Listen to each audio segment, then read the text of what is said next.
Okay, so today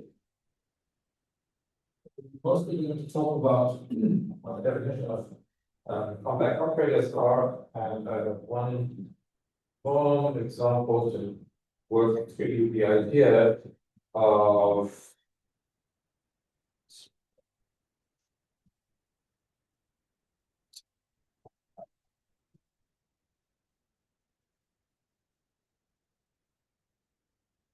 to build towards the idea of spectral decomposition.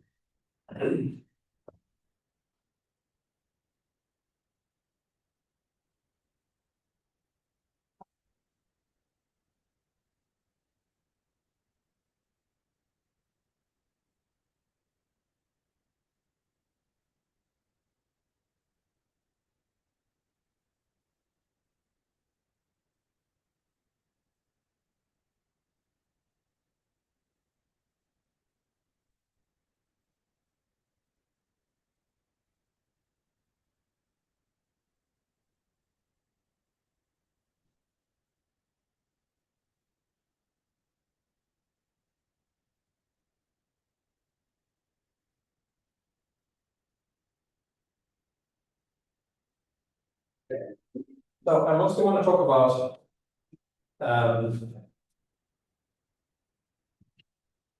definition of this one properties of spectra of compact operators.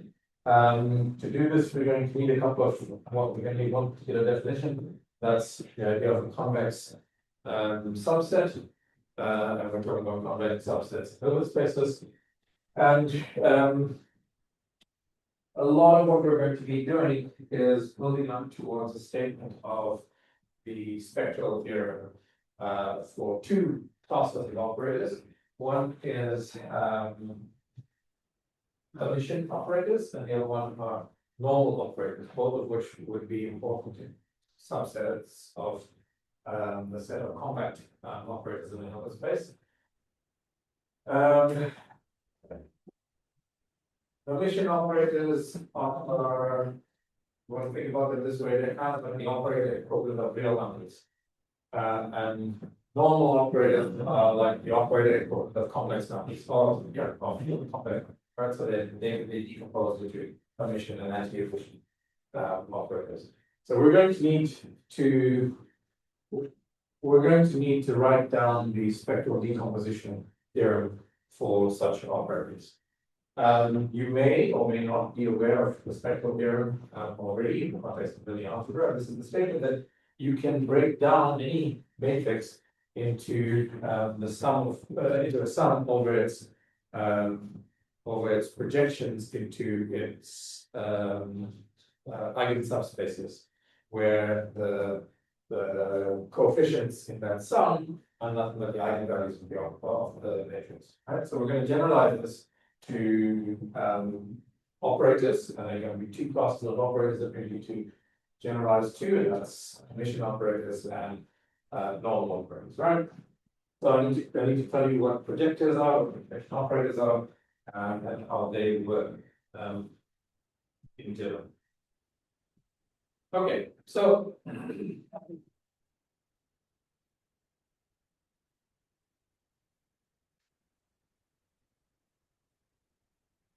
any discussion of the spectrum of operators is really a discussion about eigenvectors and eigenvalues.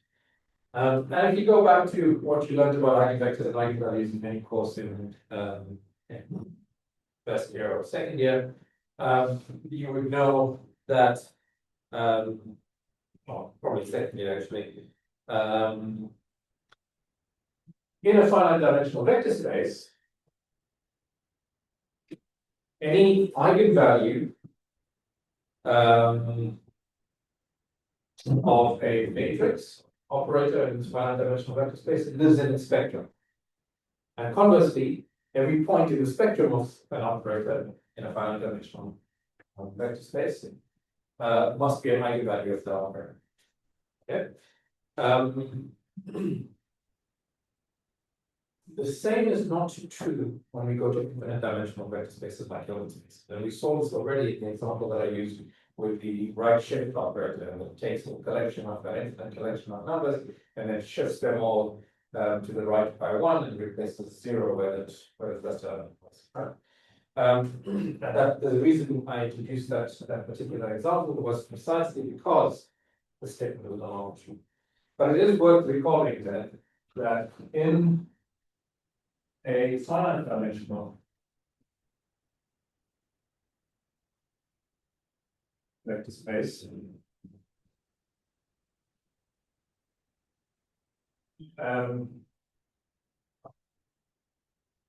the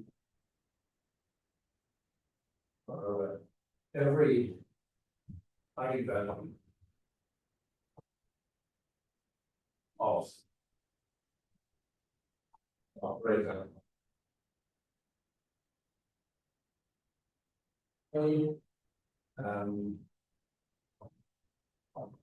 is in spectrum of A, and conversely, every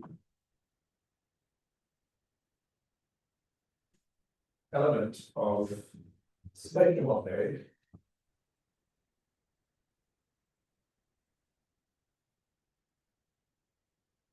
is an eigenvalue of A.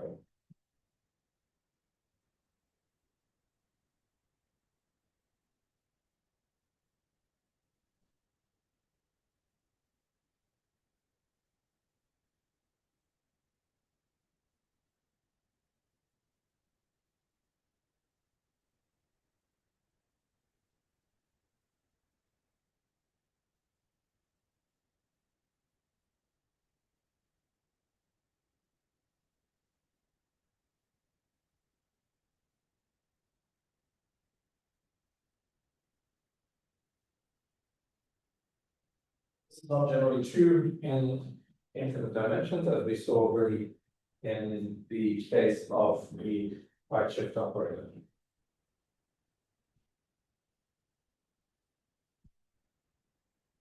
So that is we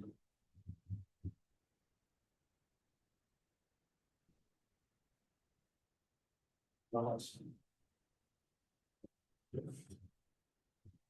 right.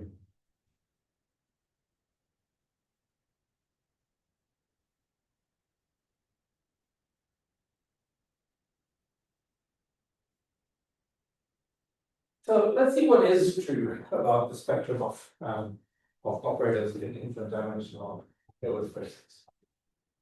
So to that end, suppose I have an operator K on some infinite dimensional Hilbert space H.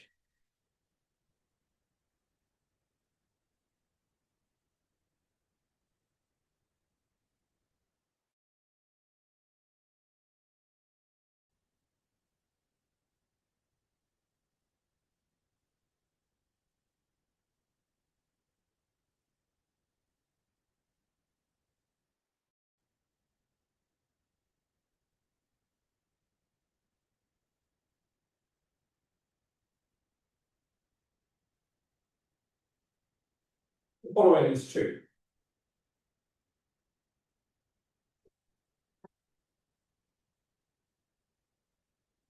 First point is that zero is an element of the spectrum.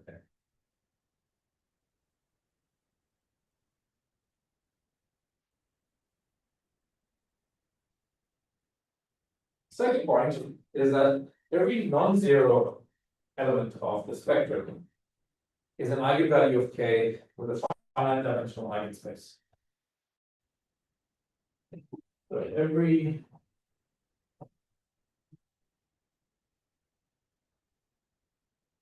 non-zero element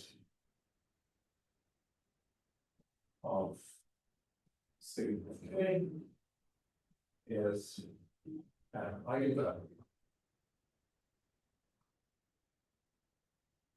of K with a finite dimensional eigenspace.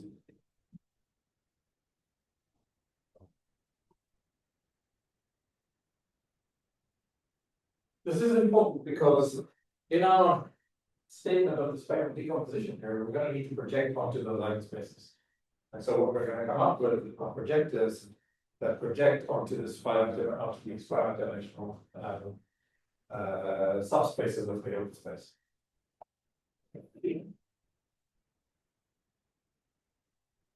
And then point three is that the spectrum of K is either a finite set or a sequence that converges to zero.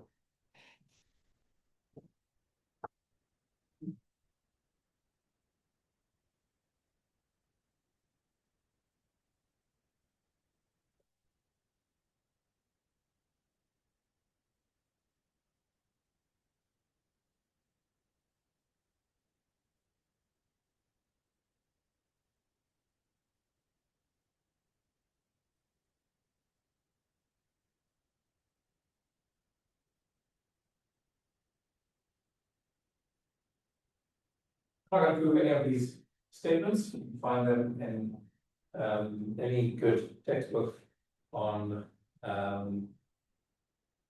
metric spaces. We're going to take them as given and move forward from okay.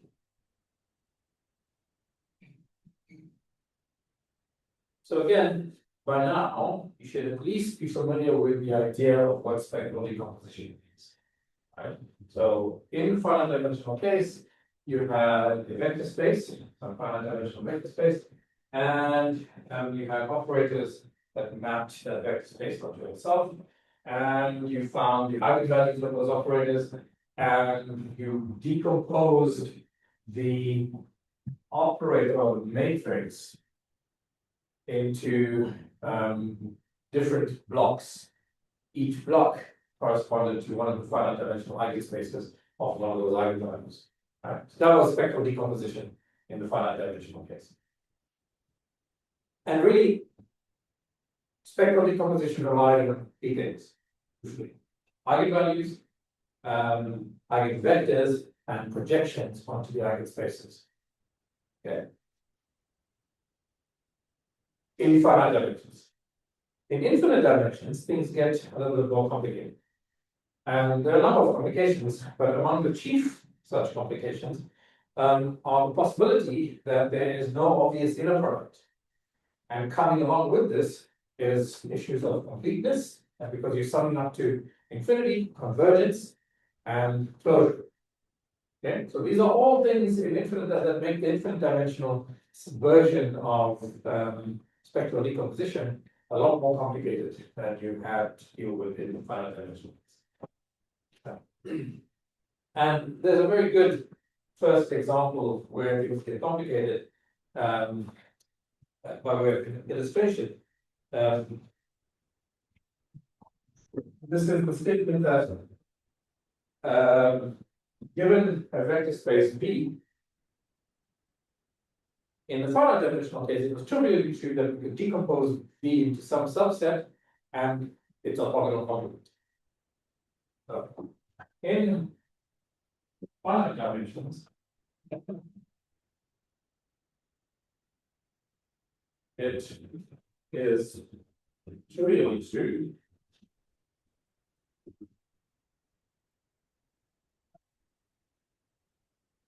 that I can take my vector space V and I can decompose it into some subset W, subspace W, and its orthogonal complement.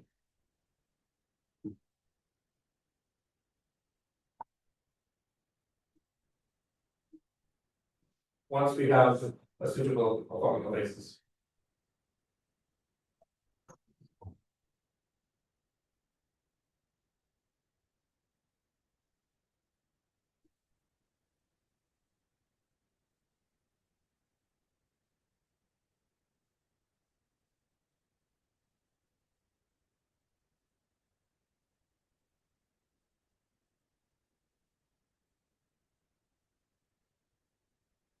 Again, this is not true in general in infinite dimensions.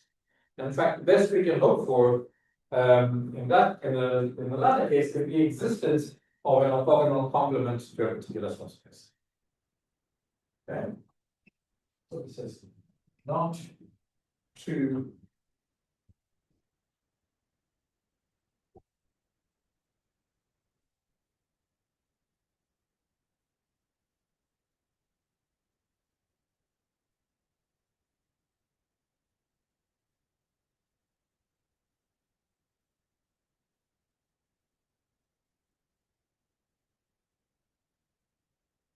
Let me show you what is true in the infinite dimensional case. And to do that, start off by defining the convex subspace of our little space. So we'll define a convex subset of a vector space, so the collection of vectors in the vector space that satisfy the following properties. So a convex subset, say E of the vector space V is a set of all vectors U and V, is a collection of vectors U and V.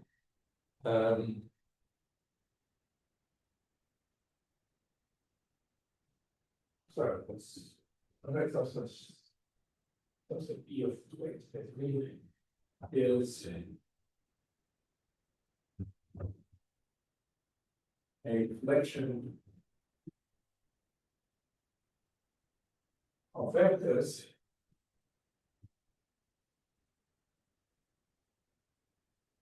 in V such that if U and V are in this subset E, then so is the vector W, I get from U and V by taking the linear combination U plus T times U minus minus T times U minus V, where T is some parameter that goes from 0 to 1. So when T is 0, W is just V, sorry, U, and T is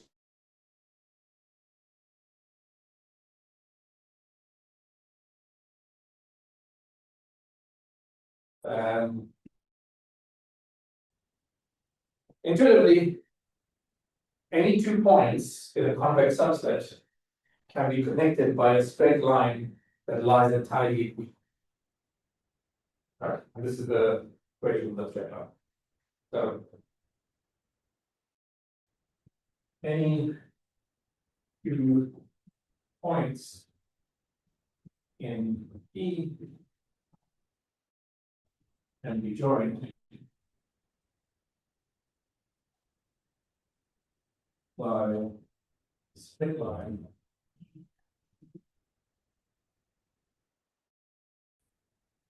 lies entirely.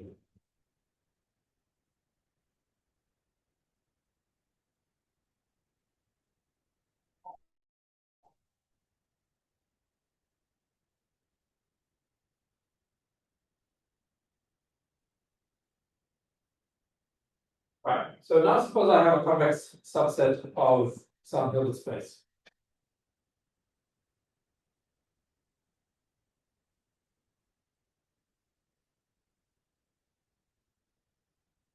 So if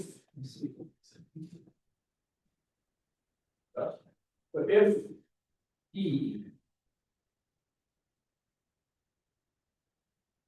is a convex subspace of the Hilbert space H, then I'll draw a picture to make all this a little bit more concrete. So if I've got some Hilbert space H and E is the convex subspace of H, then there exists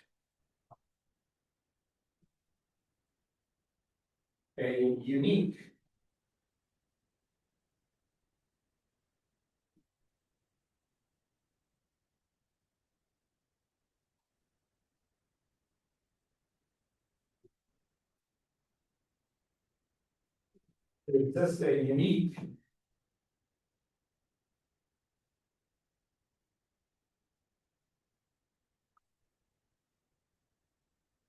vector in E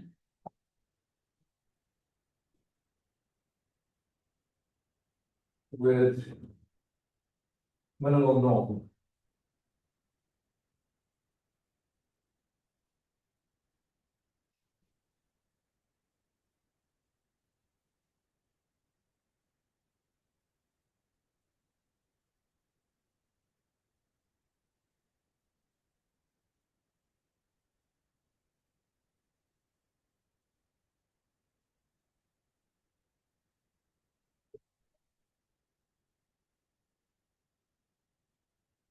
So let me draw a picture. So suppose I've got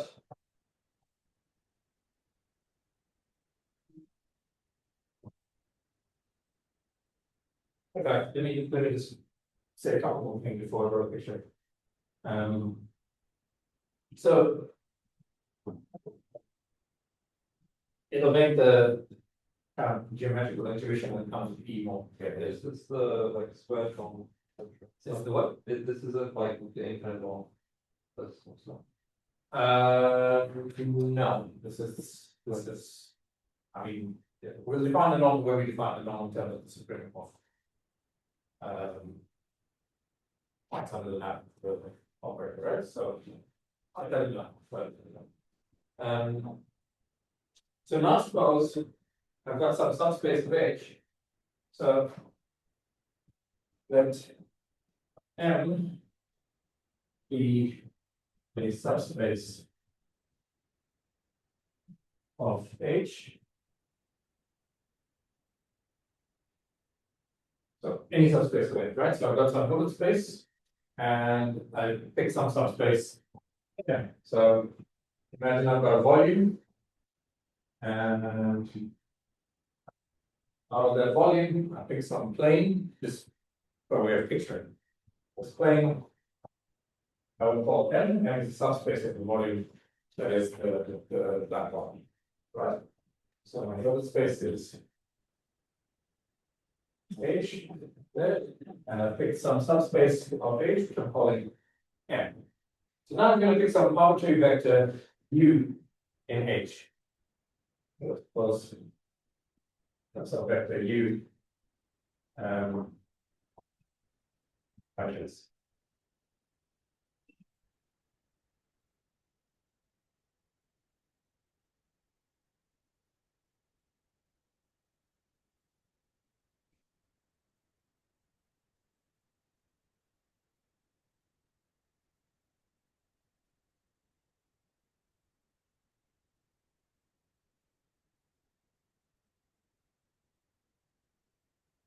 Okay.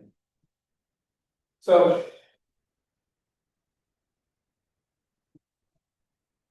E will be the subset constructed as follows.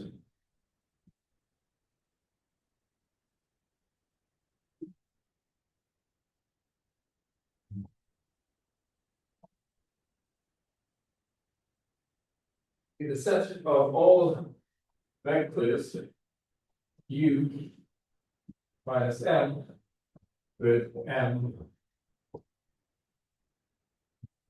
in capital M.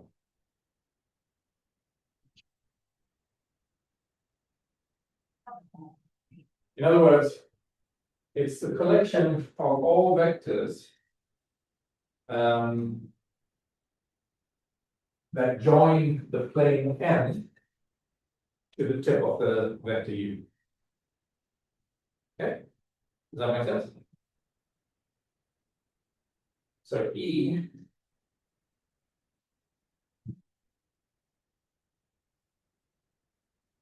Is the collection of vectors joining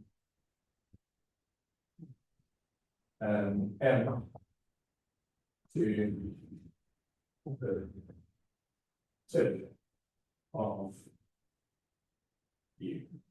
Any vector that I can draw this that joins M, the tip of U, instead of all of those vectors is the convex subset that I'm going to call E. So just intuitively then, you can see that amongst all of these vectors, there's going to be one that has the shortest distance between the tip of U and M, right?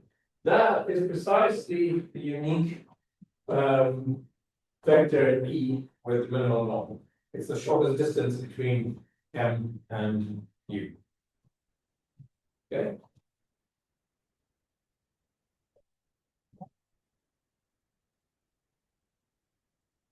So, what I would like for you guys to do as an exercise is to show that E is a closed convex set.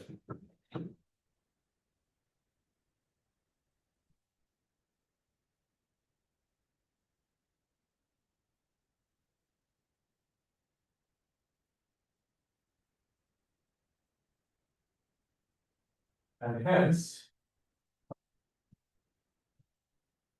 or otherwise, that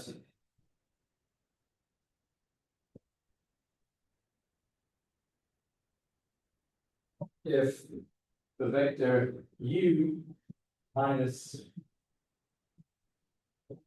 PU denotes the unique minimal norm vector,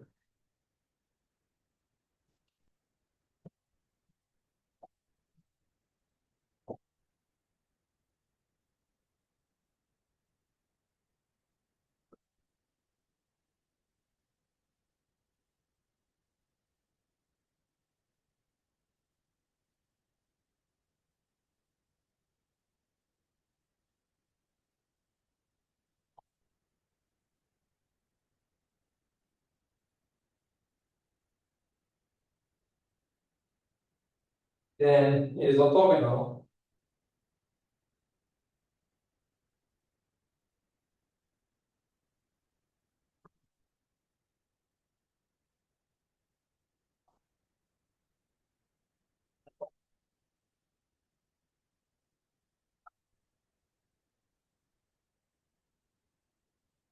to M. In other words, to every vector that lives in M. In other words, precisely what I said, that this guy here, right, is the vector U minus PU.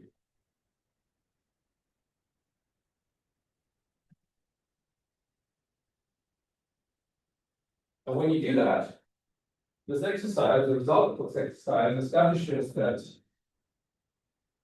vector U minus PU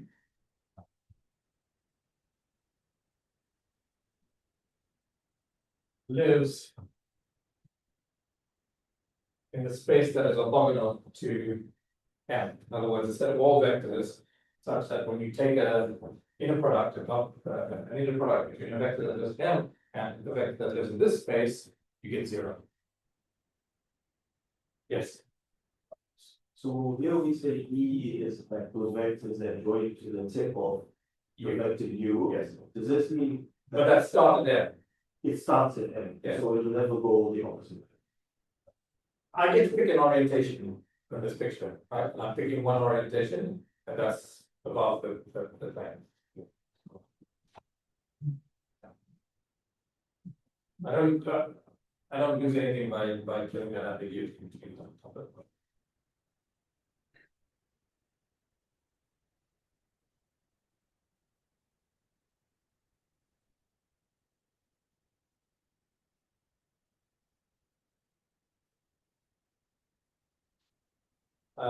Let me rephrase the way I say this. I'm gonna say it again, so.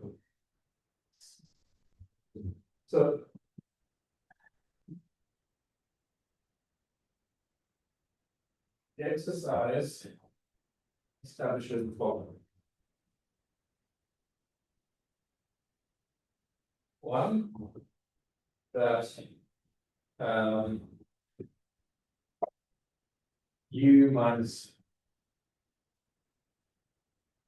the projection of U onto M lives in the following complement of M.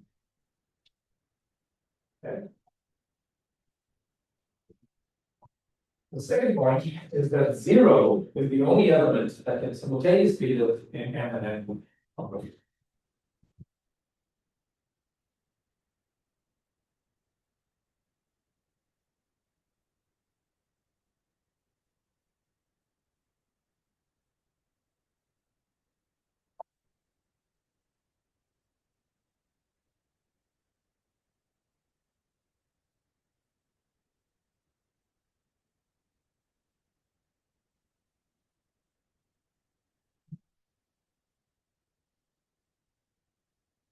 Moreover, any element of the Hilbert space U, so that's any vector in this picture, can be written as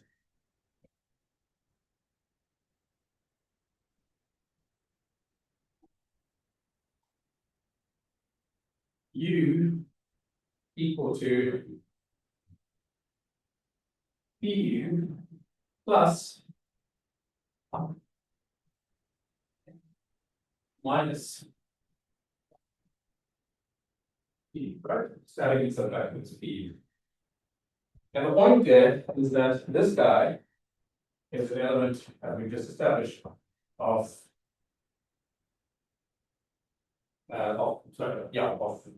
M, and this guy is an established is an element of the orthogonal complement of M. And together, this then establishes that I can decompose my Hilbert space H into M plus N complement. Right. And this way, drawing the pictures. So this vector PU is the projection of vector U onto the subspace M. Okay. And any, arbitrary vector M that lives in M, for example, that one,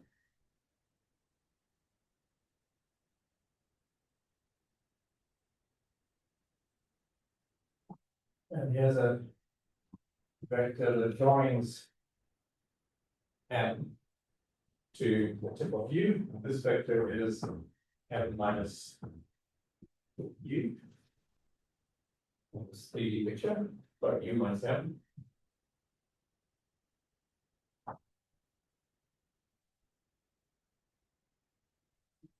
And I think the label everything else.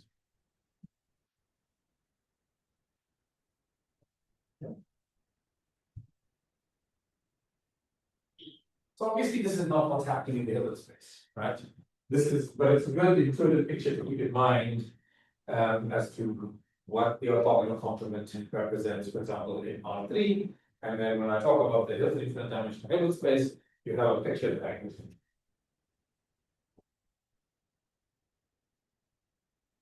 So a key aspect of this, and then as I said, going forward, is projection operators, projectors onto subspaces, particular eigensubspaces of the oscillator. So we need to say a little bit of about such projection operators. Yeah, so a projection operator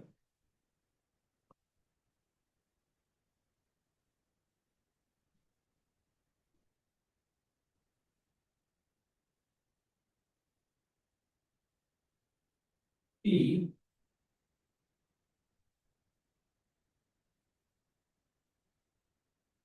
satisfies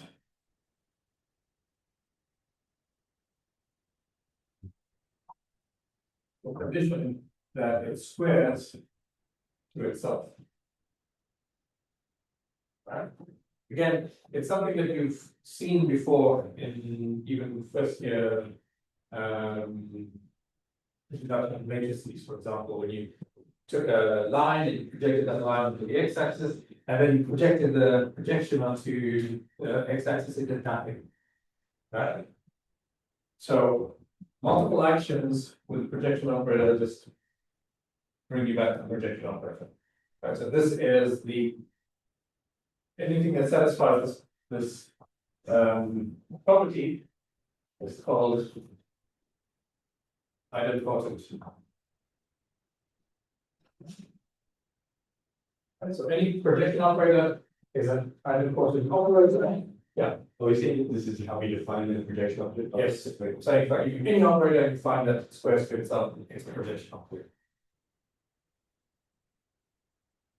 Okay. And it's a linear operator. So projection operator is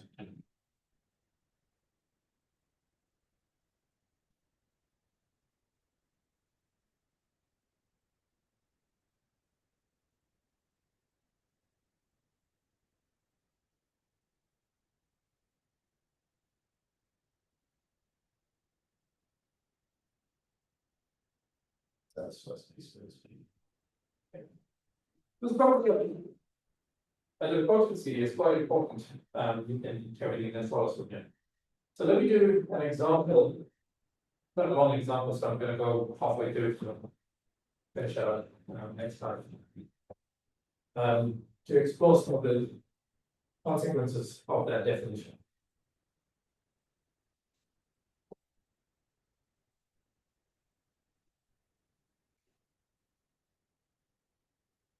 So let's consider a projection operator. So suppose I've got an operator P that maps H to H.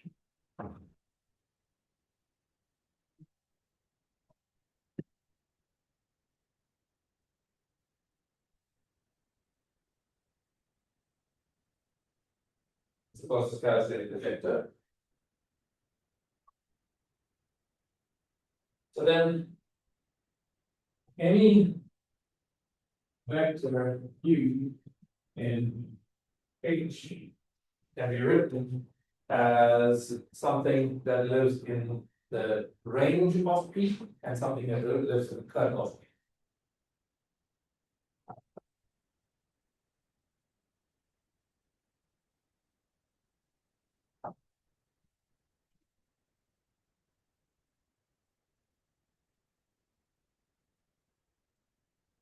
So I can write U as P acting on U, what we will call it the vector PU, plus U minus P acting on U. And you can see that this guy lives in the range of P,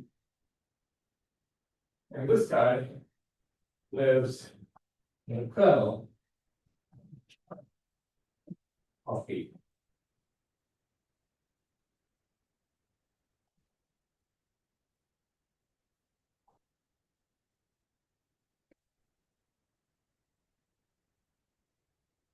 And this last point follows because this guy.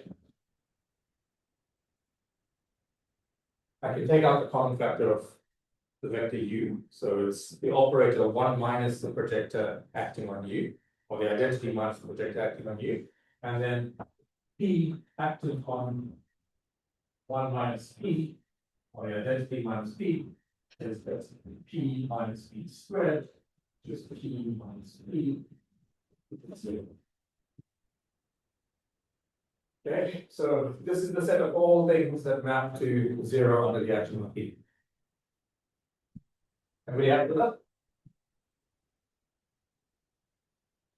So now suppose, in addition, that this p is Hermitian.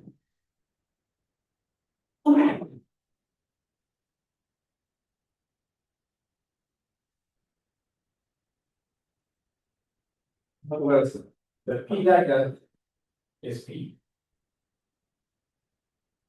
And dagger with respect to whatever inner product that I'm using on my open space. Then remember, you always define adjoints with respect to an inner product, right? So suppose that p dagger is p, and I have a vector little k, which lives in the kernel of p, and vector little r, which lives in the range of p. Then the following is true.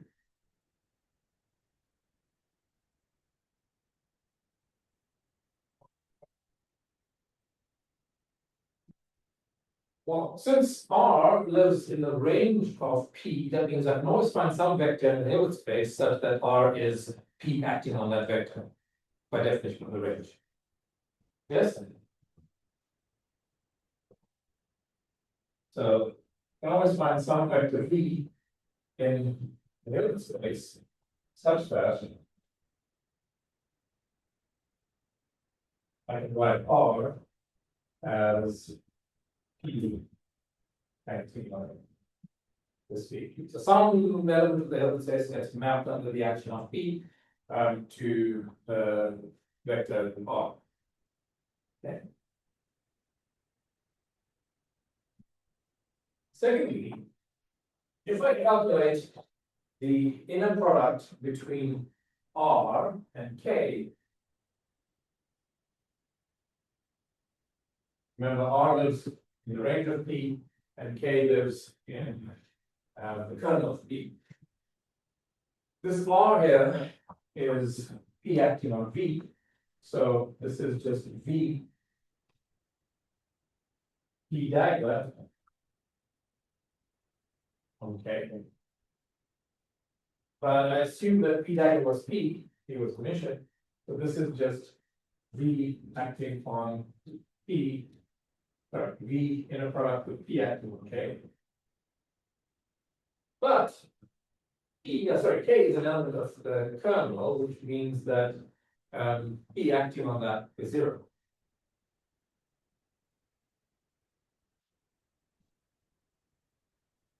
In other words, we have shown that the range of the projector and the kernel of the projector are orthogonal spaces. Make sense? So this is true because P is Hermitian. And this is true because K element of P.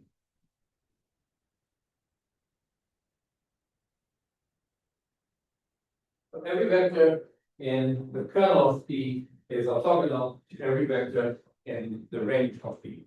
In other words, the kernel of P is a subgroup of the range of P on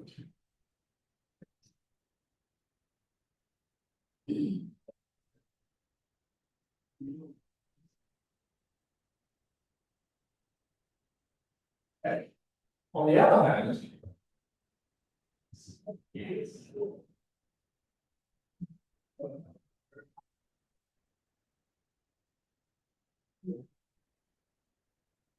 Suppose I have some vector.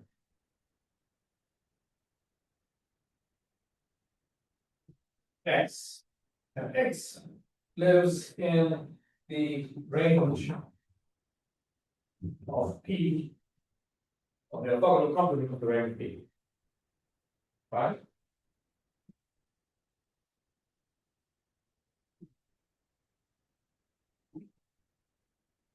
Then what I know is that if I act with P on X, I get something that by definition of the range of P lives in the range of P. This guy is in the range of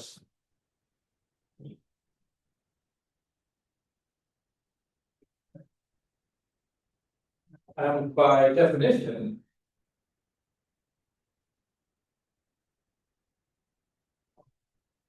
X in a product with this guy, Px,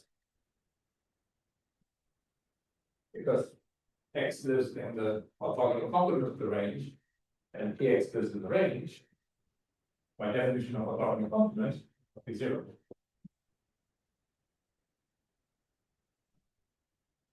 Okay.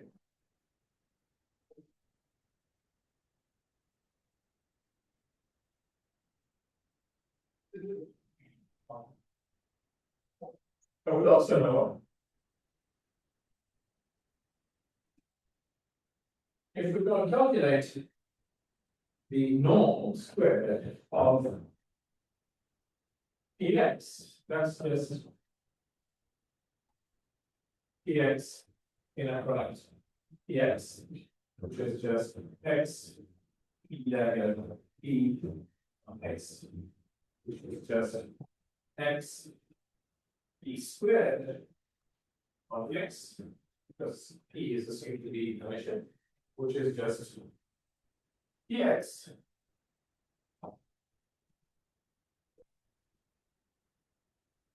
And that's equal to zero.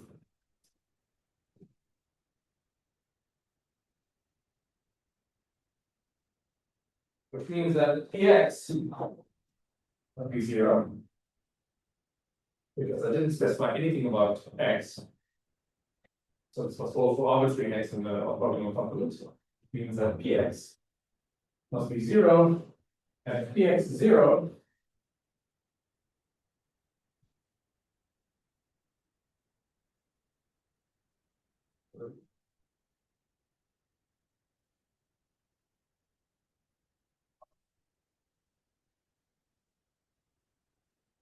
that means that X must be in the kernel of P, which is by definition a set of all things that were zero by the dimension of P. So what have we shown here? Well, we've shown here that the range of P orthogonal complement must be a subset kernel. So again, two facts that we've established. The first one is that the kernel of P is a subset of the orthogonal complement of the range of P. And the second one is that the orthogonal complement of the range of P is a subset of the kernel of P. Taken together, these mean that the kernel of P is equal to the orthogonal complement range of P.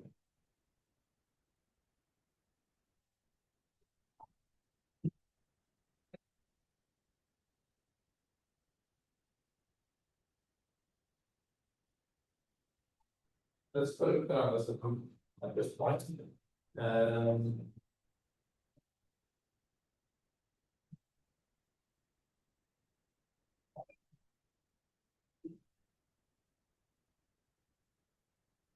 Next time, I will spend a little bit of time.